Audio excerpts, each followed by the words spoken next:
the silence, a child that's free. Silence comes over me. Hear the silence, a child that's free.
Hola, ¿cómo está?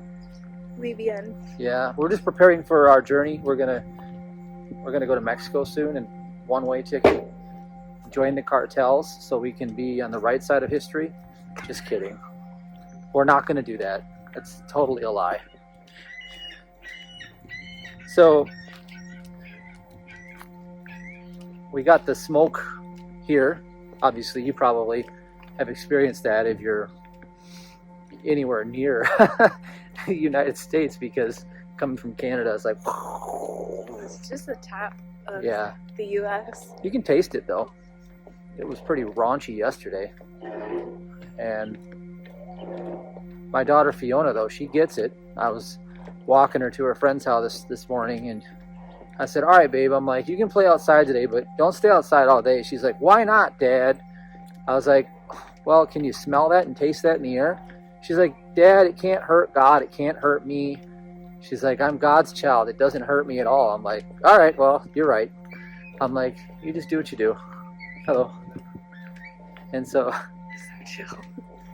the lesson is that my 6-year-old daughter is really got this. Fiona, she really understands what to do here. And I'll just tell you that, and then we'll segue back into our message. But what she does is she immediately rebukes Satan. Satan is the mist of matter. It's the world mind. It's whatever is coming at you that is not of a good report. That's the easiest way to describe it. So she immediately rebukes Satan. She says, no. She uses that power of Michael. That denial, that immediate denial. No, it's not happening to God, she said. So she immediately goes right to the truth. And that right there is pretty much half the equation. The other half is, what is the truth? And then holding on to it and refusing to let it go. Well, all creation is God's creation, and it's good. That's enough right there. If that's what you know, that's what you got. Hold on to it. But turning within to God and asking, and He delivers the message. I think that's the way to play this game. You have to do it instantly, though. You have to keep denying what is not of good. Otherwise, if you let it go for a fleeting moment, it'll start to build and you can get sucked into the vortex of it, where you're so encumbered within your senses, physical senses, that it takes quite a bit of labor to get you out. And that happens, I guess, more often than I'd like to admit, because of the veracity and the persistence of the evil one out there. It's so constant. It's just another attack every minute. It's like, don't even look at the Prince of the Air obviously has infiltrated through the AI on the internet. Everything is so dark. It's just, as soon as you go on the internet, man, they got their airwaves sending those packets of data, those lines of force right at you. And they're just crushing their opposition right now. Oh, look at this. Nice catch. That one in the middle. Huh? Dead reckon. Yeah. Well, so last night, and I'll show you how the world mind works. I'll show you how this works and what you do about it. So, the late Phineas Parkhurst Quimby had a saying that I really like. He said that minds mingle. You know, in essence, it's like passing a secret along. And, you know, one person gets hit with a line of force, and they have something going wrong, like a yawn in the room, and soon it passes all over the room. It doesn't have to be seen, though, by the physical eye. What happens is, for example, I was reading this article last night, and this famous YouTube influencer had something to say about, here's how to improve your sleep and get profound sleep. He said it all has to do with this, and he gave this big logical story of like what happens, and it had, you know, his bottom line was that it came down to like food allergies and histamine and all this other human stuff, right? So I put the article away, and I was like, I'm not interested in that. But then at 3:45 this morning, 4 o'clock, I remember waking up, and I remember feeling like, gosh, what do I feel like I'm having some symptoms? And I'm like, what are these? I was like, wait a minute. And it hit me. The thought came to me, like, that thought was starting to play out in this so-called physical illusion. And so I said, no. I said, that's not happening in God's creation. I shut it down. And I had to shut it down for probably a good 10, 15 minutes to get it to cease. And then all of a sudden I felt peace and calm again. I felt relaxed, and the body, so-called body, which is a mental thing, it was at ease all over again. But that's how the things get into you. That's how it comes in. The minds mingle. And it's the carnal mind. It's actually one carnal mind, and it's hosting all of the persons on the planet.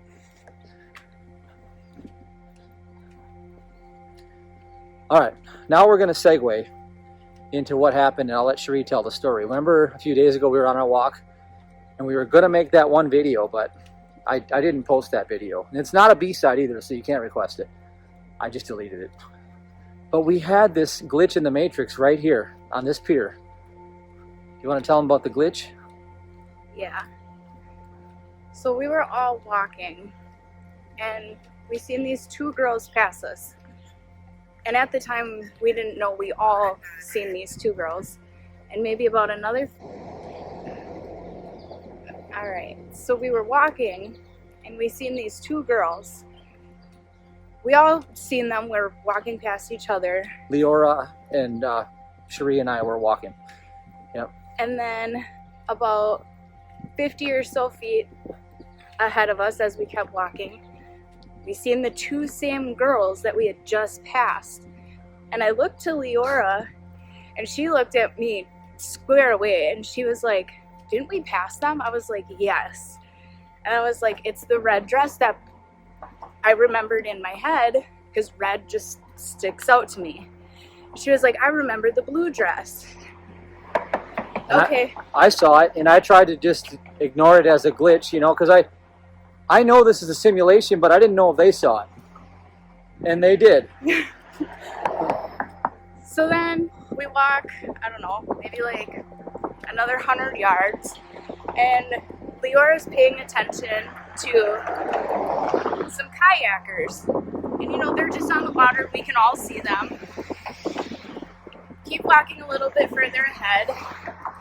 We see the same two kayakers, and there's no way that they could have made it as far as they did. Well, they were going this direction, and the other pair was coming further back, going the same direction. Yeah. And then, is that the only? Yeah, we saw those, but they were back-to-back glitches Yes. in the Matrix where there was a double set of two separate pairs of Within 5 minutes of within each other. 5 minutes. And we all were like, whoa, okay, whatever, you know, like, but this is the real deal. Like, this was an actual glitch, and the thing wigged out. The whole outer matrix wigged out. All right, I'll tell you about this outer matrix, okay? It is a simulation, and its laws can't be real. First case example, all right? You have, I forgot the lady's name, but she's a doctor, and you can look it up. Medical doctor dies in kayaking accident, drowns for 30 minutes, death experience, whatever. I forgot her name, but you can look it up. Well, anyway, she died under the water for 30 minutes, and she said she was watching them as they pulled her body out. It was all, you know, black and blue from lack of oxygen or whatever, and they were working on her. You know, the laws of materiality don't apply to her, obviously, because she's still doing seminars and talking today and all these other things, looking as good as ever, right? She's healthy. Okay, right? Case example number 2. All right, I was in a car at age 20. I was 20 years old. Now, at the time, I was, you know, doing gigs, right? I was doing dancing gigs. That's kind of what I did in my younger years. I was driving to Rockford, Illinois, and I was coming in from Cottage Grove, Wisconsin. And there's one highway. It's a thin highway, one lane each way. And there was a truck grading along the side of the road, and creating a lot of dust. So there's this major dust storm, and it's kind of like you crept into it. So I was going, my usual, like 80 miles an hour on the highway, trying to get where I'm going. And all of a sudden there's this light fog, and I'm like, yeah, no problem, we'll just keep going. But then it became, you can't see nothing. And I'm like, whoa, like right into a cloud of I can't see anything. So I start hitting the brakes, just slow down a little bit. I slowed down. I remember getting down to where I saw it was about 50, 60 miles an hour, then smash. All I saw in that moment is time completely stopped. I said, no, and I saw the car, the windshield shattered, the car crushed like a tin can, and it was just like in the movies where you see the time stop and the particles floating through the air. I saw that exact same thing happen, and literally my car smashed into a truck that was stopped. They stopped right dead in the middle of the highway because they couldn't see. They did the worst thing you could ever do, which is stop in the middle of a highway. Well, anyway, when I came, to my senses, when everything just kind of stopped, the paramedics showed up probably 5-10 minutes after, and all of a sudden, they're helping me out, and they look at me and they're like, dude, you're like in perfect condition, like not even a cut anywhere. And they're like, your seatbelt saved your life. I wasn't wearing it, okay? But the whole car crushed like a tin can. Have you ever seen those videos where you're hitting an object at 55 miles an hour, and that you can see what happens to the car? It looked like you stepped on a can. Anyway, not a scratch. They took me in just to examine me, just for, I guess, whatever protocol, and they were like, oh, you're totally fine. Now, that's case point example number 2. Case point example number 3. F.L. Rawson in his books talks about how he would treat mentally for these soldiers going to war, and I've talked about it in previous videos, and they would get into the Eden, the consciousness of God, and bullets would be flying and just mowing down soldiers. But it never took out a single one. of any of the ones that he treated in prayer for. In fact, some of them even claimed that the bullets would dissolve. Now, you saw that in The Matrix, right? You saw that movie when he goes like that and the bullets just kind of fell down. And so Neo cracks the Matrix. And look, you may or may not like this ministry. 90% of people may not, maybe more. But what we've been doing since day one is we've been looking at how to do those things and learning from people that do those things and have done those things. So we're modeling what has worked, what does work, and arguably will work, because that's what you need right now. You don't need a hoorah speech to get you to be all excited. Maybe you do. But what's the good of getting all excited if you got nothing to use? Right? Now, that's my take on it. Now, unfortunately for this ministry, and I'm going to keep this on a positive vibe because loss is gain, all right? And I've been using that. That's my turnaround. Mary Baker Eddy put that in her book, and I'm using that as my turnaround. But like many other places, there's a lot of people that really are not doing well financially right now. And the ministry tithes and donations are down 90+%. And it's to the point now where, well, what do we do from here? Is it because people don't like this? They don't trust God? They don't think that God can provide for them if they tithe? I don't know the answers to any of this. All I know is I continue to do it, and I will continue to do it. And if God calls me to go elsewhere, that's exactly what I'll do. Now, with that said, I do have a workshop coming up because I'm preparing for that season, and it's called Your Comeback Story. Well, in my estimation, regardless of what happens, Cherie and I have been talking about maybe it's time to start on a new footing. Time to start with some, new energy. And what I'm going to do during that time is what I've done at every season that I've had to do this, and I've had probably 6 or 7 of these seasons. When a cycle comes to an end, and all cycles do, everything fractals. Everything has a beginning, it has a peak, and it has an end. Everything does. Some are short, some are long. You don't know when, but you can kind of gauge where you're at in the cycle. And so what Allow Ministries was, I would have to arguably say it sort of came to an end, I'd say probably about 2 years ago. And I've been in the afterwake of it, just, playing in the chemistry lab, if you will, working on where we're going to go from here and just practicing what we do. And I've been writing it out. We peaked out in 2020, 2021. And, that's just the way that worked. It had like a 3-year peak, and then it kind of like just went, and that's okay, because that's the cycle that the product had. And the product is the particular industry. And I know why it is. It's because, I started that ministry with Sabrina. And, she's gone on to do other things, and she's not involved.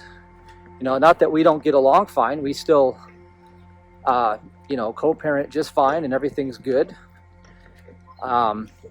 She has her life going on. She's got somebody she's with, and Cherie and I have been together for a while now. And, life is changing. For many people, it's changing for you too. Now, fast forward to the comeback story. So I remember when you look at these seasons, and this is the perfect time for you to join this workshop if you're in this season. And the season is, the writing's on the wall. You need to do something new. You don't know what it is. You don't have a clue what you're going to do. Maybe you do, but you definitely aren't prepared for it. Energetically, mentally, you really don't have your best foot to put forward. Well, what my purpose is, and I remember Matt Sanders said this a long time ago when he came to train with me. He stayed with me for 30 days and lost about, he lost at least 30 pounds because we worked out every day and I trained him on the techniques that I use, and he went on to continue to lose weight and get back into his college football shape. Showed up with a 280-pound body, and and I think he got down to like 220 or something like that towards the next 6 months or so. My job is to, he called it a peak performance ministry.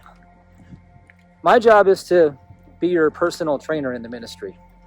Predominantly wisdom-oriented stuff. But to create whatever is needed within you to get you through whatever you're stuck at. Does that resonate, Cherie? Yes. You are your ultimate.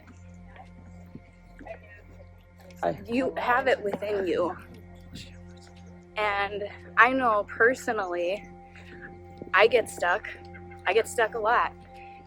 Fear of change is very hard for me because you get comfortable. But right now is a time that we need each other more than ever. And that feeling of being alone, I know, is crippling. And this is hopefully our way of creating something new to bring everybody back together. I know for me personally, I've lived a very secluded life, but it doesn't need to be like that. And being able to change everything, stepping out of your comfort zone, being able to trust, and being able to allow all of the good in life, regardless of everything going on from your sense point of view. Yep. Is what we need to do. Yep. But who cares what you have materially? If you die tomorrow, so what? Yeah. It's really about being together and being able to create something that does make a difference. Well, and recognize the season that the world is in too. Exactly. If I were to be a betting man, and I don't gamble, I play with statistical probabilities and a lot of research and data and intuitive abilities, I'd say you got about a year or less before another event like 2020 comes around. And you remember what you went through the first time. It's going to be different this time, but it's not going to be any easier, I'll tell you that. So let me talk to you about my evaluation, and the best of my ability, I'll share with you the wisdom that I have.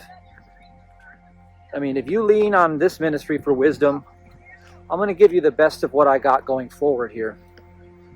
And I don't have a crystal ball, but I've always been very, very perceptive of what's coming. I'm like the guy that can put his head on the tracks and feel what's coming. You know what I mean? Like, I've always had this tuning fork within me, and I can sense what's happening in the, I guess you'd call it the escrow, vibrational escrow for the mainstream. Now, this would be my playbook guidance. Step number one, and this is at your own discretion, but I put God first. I've told everybody since the beginning, I built this whole ministry on the 3-2-1, and I remain true to that. I play by the principles, not by the emotions. So I will tithe. I will practice the non-judgment to the best of my ability, aligned with the joy. Okay, now that's getting harder by the day with that joy part, because the thing that they want to take away from everybody out here is they want to steal your joy, and they want to condition you to live in a state of lower density so they can keep everybody enslaved. They can't allow for the vibrational frequency to rise collectively. So I do not expect it to rise collectively. I think that's what the whole rollout of the you-know-what was, that seems to be taking out a lot of people. I think that's vibrationally what it does more than anything, is disconnect. Because, well, I'm not God. I don't know all the answers, but I know what I'm witnessing, okay? All is for his purposes and his good ultimately. So what I'm doing is I'm putting God first. Tithing, non-judgment, following the fastest path to my joy. Keep doing that. The second thing is you'll never gain supernatural power by trying to make it about you. You know, I filled out my will the other day. I still have to get it authenticated and all these other things, but I've done my best to prepare for what would be to come. You know, should I not make it out of this season, to the best of my ability, everything I've done has been for other people. I've never even used any of it. You know what I'm saying? So, and I'm talking about the things of this world, the things that I could have had, the things that I, you know, could have tried to impress you with, all those ridiculous, you know, egocentric things. I've just decided to forego those. And that's fine. You can have those things. There's nothing wrong with it. But you can't make it about yourself or you will lack divine power. You need to fall in love with the idea that your life belongs to other people for God's purposes, and that you're here to help others in whatever you're assigned to do. And you need to be willing to die and lay down your life for that purpose. If you try to hold on to your life, you'll lose it. If you lay down your life for others, you'll gain life. You'll gain God's life. His power will replace your weakness. And I think that's where humanity as a collective, especially in the West, everybody's become pretty much a vanity penis measuring contest. You know what I mean? Like, hey, I've got the newest and latest this. Hey, my house is 8 times the size of yours. My country club membership's richer than yours. You know, it's become this ridiculous facade. It's a house of cards. It always has been. Well, those days are done. Those days are absolutely gone unless you're in the top tier ultra rich. You really don't have, you're not going to be holding for much longer because the middle class is decimated. The inflation's just getting started. Now, loss is gain. Loss is gain. How are you going to play this card? How are you going to win? Well, you're going to substitute the fake for the real. You're going to give up your attachments to the things of this world for the things of the Spirit. And you're going to let God provide in ways that you know not of. And God will do it if you trust Him.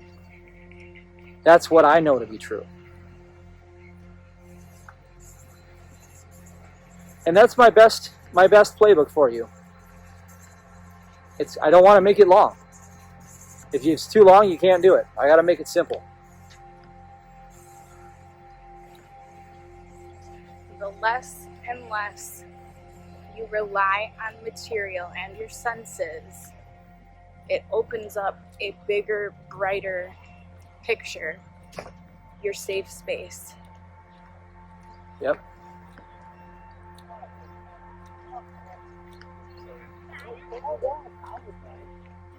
The one thing that is so obvious that if everybody could just see it for what it is, they would see the reason why this is all happening. Everybody wants to know, why is this happening? And I'll tell you why it's happening. If you look at every major influencer, right? The ones that have, the real views, they got 100,000 plus subscribers. They've got massive audiences. With few exceptions, there are some people that are not like this. But the vast majority of them, all their audience really is exit liquidity. And what they do is they live like kings with all of the material trappings, and they basically BS. It's just a bunch of BS. And the way that the game works is a few of them get together and they talk about, like, hey, let's create this awesome turnkey automated system. And when you look at it, really, they create a casino for the plebs or for the sheeple to come and play in, and then they basically take all the wealth of everybody that comes along to play, and then they just collapse it and restart it again, and over and over and over and over and over. And so I've come up for a term for this. And the term for it, I call it, is the gotcha economy. The gotchas. Gotcha. Gotcha. And it's crazy because it's still going on, and people are they double down on it. They double down on it. You know, and you know, I have a patent pending on or a trademark and a patent pending on a cryptocurrency idea, and I'm not sure if I want to actually do it or not, because it's a great idea. It's not a gotcha idea, but I'm not sure I want to be involved in the gotcha economy at all. There are so many illegitimate scams where everybody is blatantly just trying to take your legitimate, you know, hard-earned money, I guess you'd call it, because you sweat and labored for it. And it's all just a bunch of people in forums and groups communicating with each other about how they're going to dump on the masses. You know? Oops, we lost our...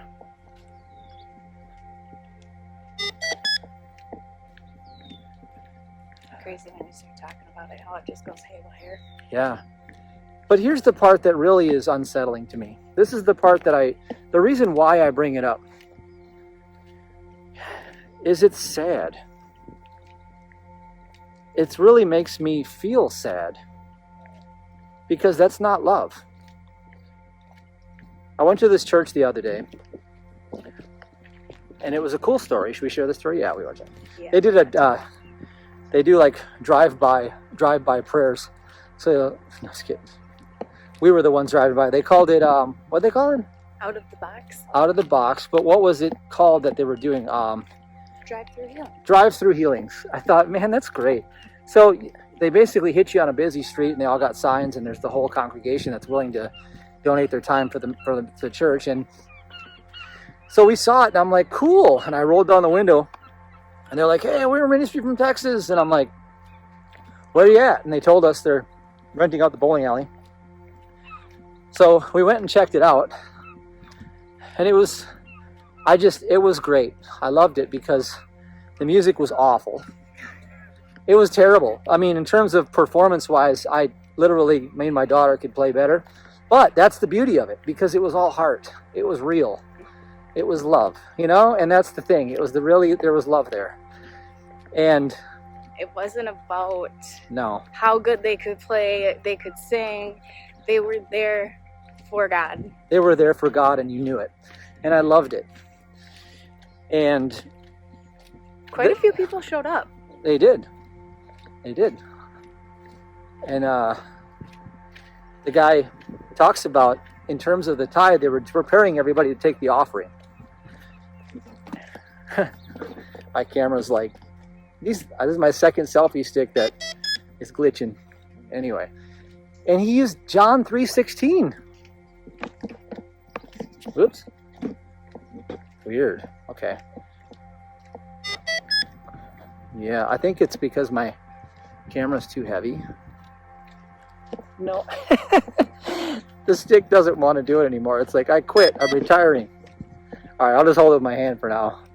So he uses John 3:16, and he says, for God so loved the world. And then what does it come next?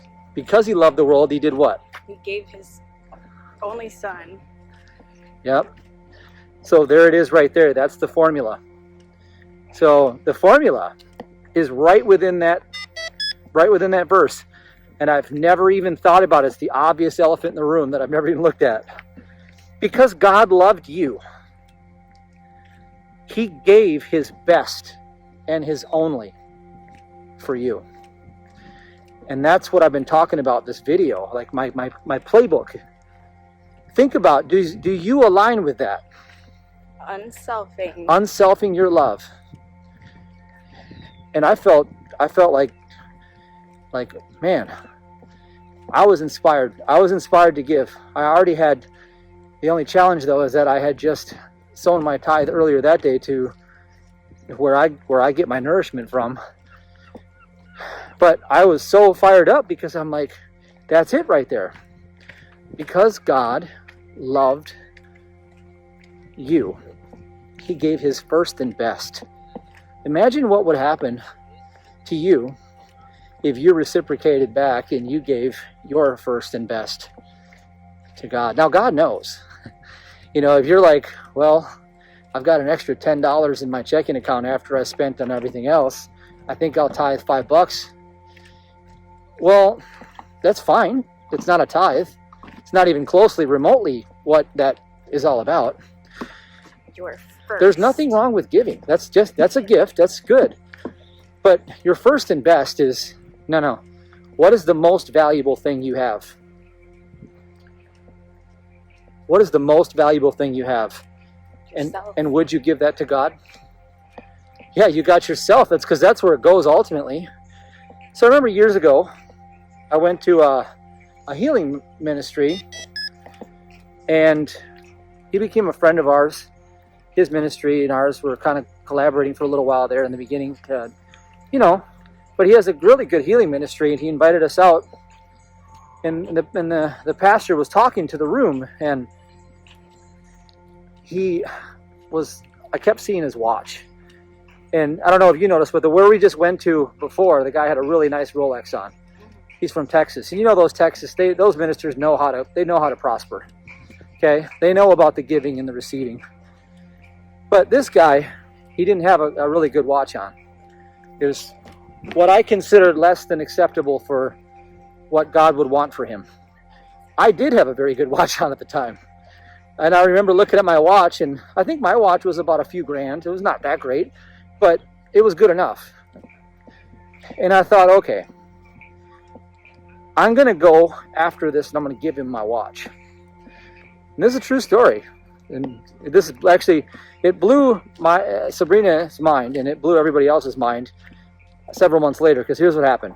I went up to him, and I'm saying, hey, I'm like, would you like my watch? And he looked at it, and the guy was stunned. He didn't know what to do. He went, and he goes, I got to tell you. He goes, you have no idea. He said, I was just preaching in I think it was South Africa. He goes, I had a watch like that. He goes, and I gave it. I gave it to the minister because God told me to. And he said he told his wife, called her, and then he came back, and he's like, my wife started crying when I told her the story about how you gave the watch. I'm like, well, God told me to give this to you. I felt it. Okay, so several months later, we're doing a workshop in Texas, of all places, okay? And Angel and Mario come in, and just that morning before, I'm like, God, I'm ready to receive. I'm ready to receive, and and Angel and Mario walk in, they have a little box in their hand, and they're like, hey, we have a gift for you. And they open up the box, and it's a black colored watch that's the same brand, but it's just a little different. And I looked at it, I'm like, you gotta be kidding me. You know what I mean? And so I told everybody, and it blew their mind. It blew their mind. And I'm like, that's God right there. That's God. See? Now, statistically speaking, for all those events to happen just like that is impossible. Now, remember what Jesse Duplantis said that I'm always sticking with. He said, the impossible is the only thing possible when you're dealing with faith in God. Now, that's the game you want to play in. And that's the principles you want to tie into. And that's the faith zone. That's not the safe zone. So if you're holding on to what God says let go of, you're playing it safe. Okay? Playing it safe is human reasoning. If you're willing to play it in the faith zone, then you can play in the miraculous. And the miraculous is a whole nother kingdom altogether. It is. It's its own world outside of this material world. Mm-hmm. It had nothing to do with the watch. Nope. All right, so we had an event when our ministry was first kicking off. Monona, Wisconsin. That was one of my second favorite event. Actually, my third. It ranks in number 3. Number 3, Monona, Wisconsin. We had like 58 people there. God, I loved it. It was just so cool. We had the lights and everything. from a presenter standpoint, everything was just like, except for the weather, it was ice cold, terrible to go outside. But everything was so fun. I loved it. Okay, then before that event, our ministry had just been beginning. We didn't have hardly any money in the ministry back then. And we were like, well, we have enough capital. I looked and I think we had a total savings of like 20 grand in the ministry then, which was very, very modest, because we were looking at expanding, and just doing a workshop alone could cost that. So I was like, okay. I remember I took 5,000 of that and I sowed it into where I was getting my spiritual nourishment from a week prior to that, in expectation for that event to go well. I said, God, well, I can't do this without you. And I literally, I need to do something here to move this faith. And so I popped it out, sent off the check. And that event right there, let me try to add this up for you. 5, 6, 8. Yeah, we had a 16 times return on that. Now, that wasn't expected. Like, I hope you know that was not what was expected. How did that come in? Well, let's put it this way. During that event, all the monies that were already going to be collected on the event had already come in. So it didn't come from the event sales. Where did it come from?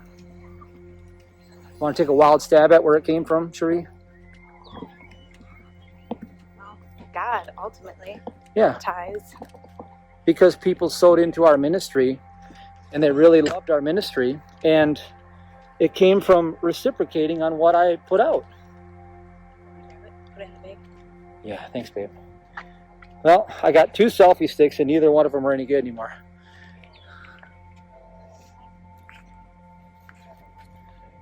All right, well, here's the deal. That's a true story, okay? I'll tell you another one. And if you're listening, you know who you are.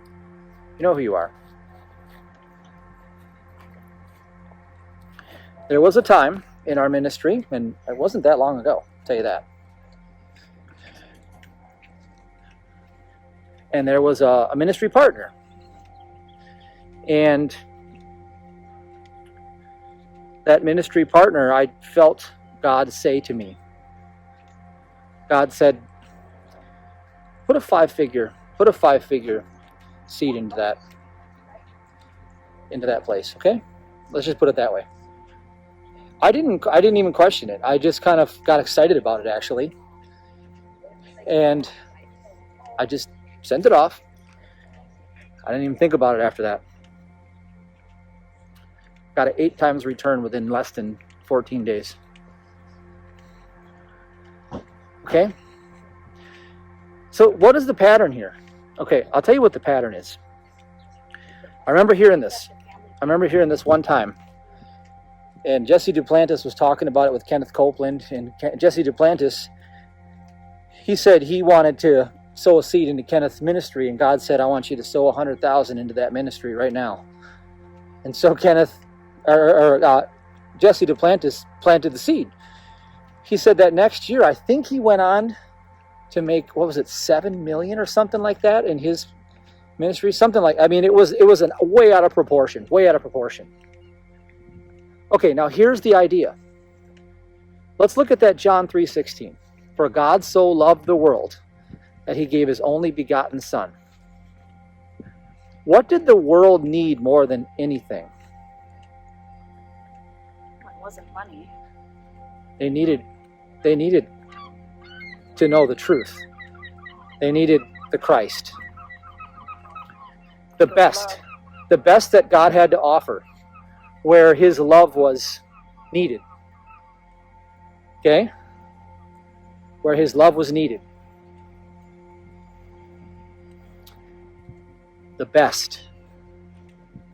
The unselfed love. Unselfed. The best. God, if you ask and you turn within, God will tell you what your best is. He just speaks it loud as day. I mean, you feel it. Hold on. You'll even get excited in your bones. But then it'll terrify you because you'll feel like you're being completely reckless or stupid or something, right? But here's what I know to be true, and I learned this from Mike Murdoch. Any attempt to please God will not go unnoticed. You're not trying to please man. You're trying to please God. And you're pouring into where God is leading you through love. And like she says, you're unselfing your love.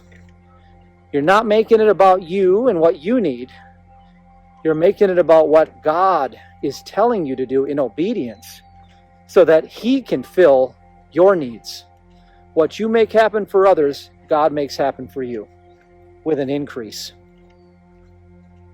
Everything that you could possibly desire is already your inheritance. This is from a Herb Talk. But you don't spend that inheritance. You let God do it for you. That's not Fiona over there, is it? Can you see that far? Kids are yelling They're yelling belligerently across the pond over here. See, I run hills over there and just want to make sure that. You want a message to the Aura and let her know? Okay. I'll just make sure they're okay. All right. Well, here's the big idea. I want to fill you with faith. Because this is what I'm talking to you about. You need to operate with a new operating system in the world ahead. You need to go into the supernatural and forget about the natural altogether. I'll tell you another story. You'll like this because it's real. All of these stories are real. That's why they should inspire you. They're not hypothetical. They're from looking back and saying, God did that. God did that. God did that. I didn't do it. I couldn't do it. I of myself can do nothing. I of myself can do nothing, but God, having all, is capable. Now, here's the idea. I took over the nutrition store. Remember, it was failing. You want to talk about inflation? Here's an inflationary collapse right here and what happened, what God could do. And this is what I'm going to leave you with, my final story, because I want you to think about this in your life. Maybe the costs of everything have gone through the roof for you. Maybe you don't know your way out. Well, when I took over this nutrition store, it was already losing every month, okay? That's why I got to take it over for nothing. I got to sign over all the debts to myself with my last paycheck of $300 and the franchise owner gave me the store. It's a $250,000 build out. It was a beautiful, beautiful store, but it was a boat with holes in it, okay? Now, it took a little bit of time for me to realize that he knew something I didn't. And I found out real quick, because our 53 walk-ins a day to that store, that was the traffic coming in, that we would have to sell $40 to $50 a ticket to for every sale. Let's say half of them bought. So I'd have to sell a minimum of $40 to $50 transaction to keep the store going, bring in at least $800 a day, minimum to keep that place afloat. Well, that came to be about 2 to 3 people that would walk in a day because the street was totally torn down by the city all the way up for miles.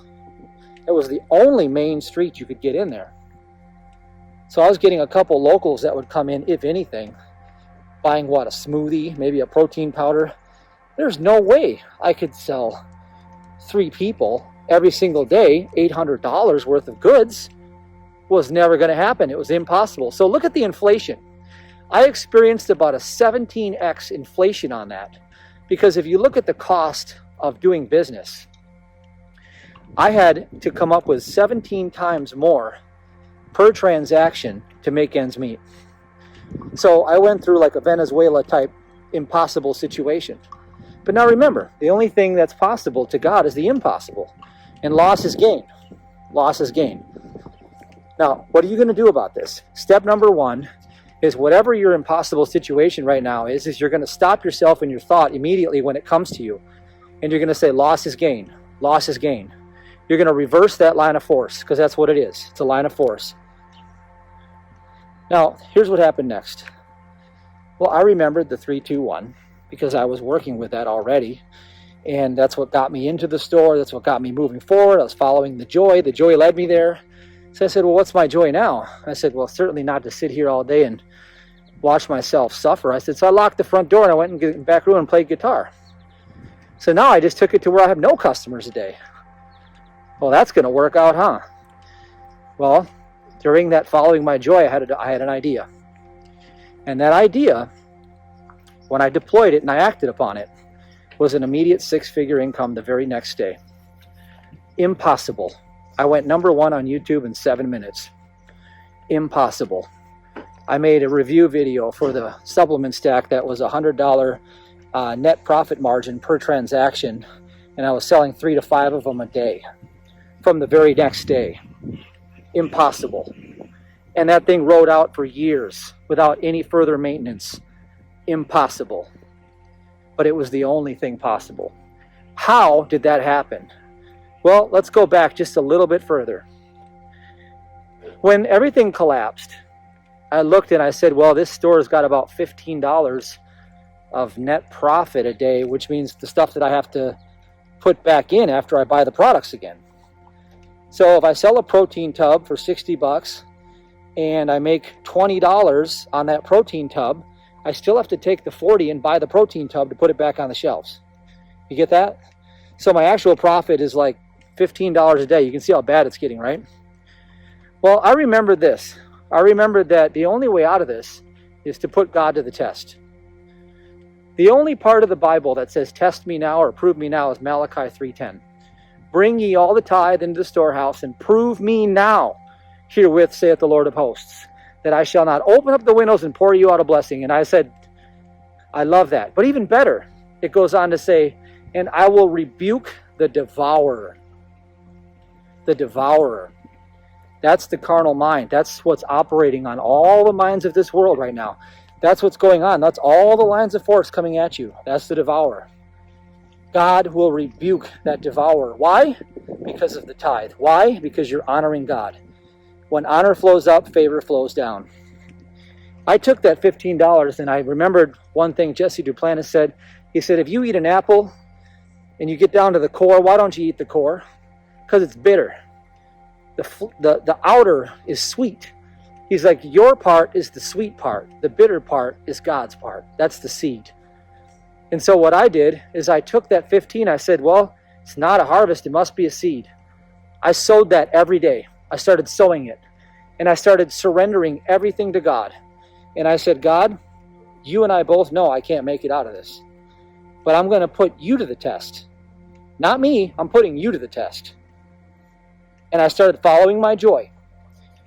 And I'm going to give you a wealth and prosperity secret that nobody's ever given you before. And I hope you feel this. Joy is what circulates in heaven. You know, like life blood on the earth, like blood circulates. Okay? Blood circulates to keep you alive, right? On the flesh. Joy is what circulates in heaven. And that joy is what brings with it the strength of the Lord. Now, I started following that joy, and I aligned with the mind of God. And then the mind of God showed me that there never was a problem and that loss was gain. And that loss turned into my next greatest empire. And that loss became, well, over 1,000x over the next couple of years. That loss led me to over 1,000x, literally, over the next couple of years. Because I trusted God. And I put God to the test. And I stopped trying to let other people, the people of this world, that are usually always wrong, steer the ship. Anything you want to add before we close it? No, I was listening on that one. All right, well, I hope you got something out of this. I know you did if you listened. You know what to do.